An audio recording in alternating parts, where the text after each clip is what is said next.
پھر حضور صلی اللہ علیہ وسلم نے فرمایا مذہبی طور پر جب دیکھو تو آگے دیکھو، دنیاوی طور پر جب دیکھو تو پیچھے دیکھو، پریشانی ختم ہوگی۔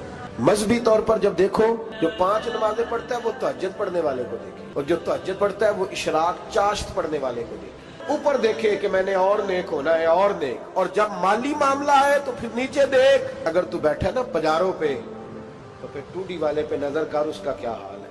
اور اگر تو وہاں بیٹھا ہے تو دیکھ مہران والا بھی تو گاڑی چلا ہی رہا ہے نا، اور اگر تو وہاں ہے تو موٹر سائیکل والا دیکھ، اور تو وہاں ہے تو پھر سائیکل والے پہ نظر، اور اگر تو سائیکل والا ہے تو پیدل والے کو دیکھ، اگر تو کرائے کے مکان میں رہتا ہے تو پھر جھونپڑی والے کو دیکھ، اور اگر تو جھونپڑی میں رہتا ہے پھر بھی پریشان نہ ہونا، کچھ ایسے بھی ہیں جنہیں جھونپڑی بھی نصیب نہیں۔ اگر تو تندرست ہے نا، کبھی جا کے اسپتال میں دیکھ لوگ کس حال میں، تو ہم شکر نہیں ادا کرتے، اس کا نقصان کیا ہوتا ہے، نعمتیں چلی جاتی ہیں۔ اللہ فرماتے ہیں لَئِن شَكَرْتُمْ لَأَزِيدَنَّكُمْ، شکر ادا کر میں نعمتوں میں اضافہ کر دوں۔